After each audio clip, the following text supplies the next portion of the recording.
Hello दोस्तों, welcome to my new vlog. और आज हम सारे वृंदावन और सना बात कर रही है दोस्तों से। सना हाय कर दो। हाय। सबसे पहले आप नजदीकी स्टेशन पहुंच जाए। मैं दिल्ली में रहती हूँ, तो मैंने नई दिल्ली से अपनी ट्रेन ली है। नई दिल्ली से ताज एक्सप्रेस जाती है और मथुरा जंक्शन से ताज एक्सप्रेस 7 बजे वहां से निकलती है, जिस कारण आपका आना जाना एक दिन में हो जाएगा। मथुरा उत्तर भारत का एक बड़ा स्टेशन है, जहाँ से देश की चारों दिशाओं में ट्रेन जाती है और जाते हुए आप जोर से जयकारा लगा सकते हैं। अगर आप भीड़ में जाना नहीं चाहते और दर्शन भी आराम से पाना चाहते हैं, तो श्राद्ध पक्ष में जा सकते हैं। हमने इस एक दिन की ट्रिप में बहुत सारे मंदिर के दर्शन करने की कोशिश की है। कुछ छूट भी गए हैं, पर राधा रानी जी की इच्छा हुई तो उन्हें अगली बार जरूर कर लेंगे। अब आते हैं कि इस एक दिन की ट्रिप में हमने किन किन मंदिरों के दर्शन किए हैं। पहले है बांके बिहारी जी मंदिर, दूसरे है राधा वल्लभ जी, तीसरे है प्रेम मंदिर, चार धाम मंदिर, द्वारकाधीश जी, श्री कृष्ण जन्मभूमि और अंत में विश्राम घाट। आप चाहे तो अपने अनुसार इनमें फेरबदल कर सकते हैं। सभी मंदिर 12 से 4 बंद रहते हैं, इसलिए आप उसी हिसाब से सुबह जल्दी आने की कोशिश करें। वृंदावन में बस एक ही मंदिर या धाम ऐसा है जो दोपहर में खुला रहता है, और वो है चार धाम मंदिर। वैसे तो चार्ज एक्सप्रेस आपको 8:30 तक मथुरा जंक्शन छोड़ देगी। उसके बाद स्टेशन से बाहर आपको ऑटो और अन्य साधनों की सुविधा मिल जाएगी। चोर आपके मोबाइल को माखन समझकर चुराने की कोशिश करेंगे, लेकिन आपको सतर्क रहना है। हमारी ट्रेन आज 1 घंटा लेट थी, तो हमने मथुरा पर एक ऑटो वाले भैया को तैयार किया, जिन्होंने हमसे 300 पर पर्सन किराया लिया और उन्होंने हमें सभी ऊपर बताए गए सभी मंदिरों तक पहुंचाया।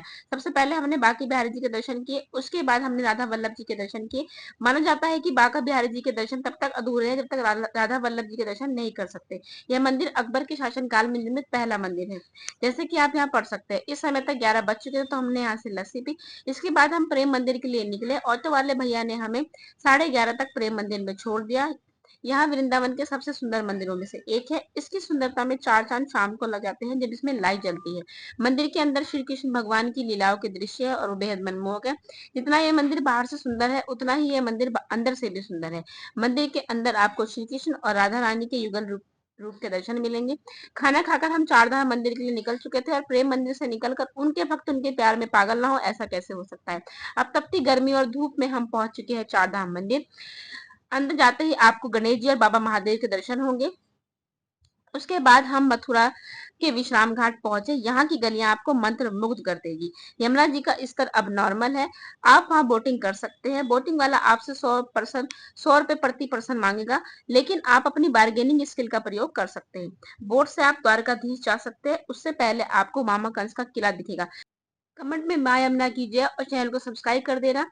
बोटिंग के बाद हम लोगों ने द्वारकाधीश और उसके बाद श्री कृष्ण जन्मभूमि के दर्शन किए। यहाँ मोबाइल अलाउ नहीं है। इसके बाद आप यहाँ के स्ट्रीट फूड का आनंद ले सकते हैं। शाम के 6:30 तक हम लोग स्टेशन पहुंच चुके थे और आज की यात्रा सफल रही।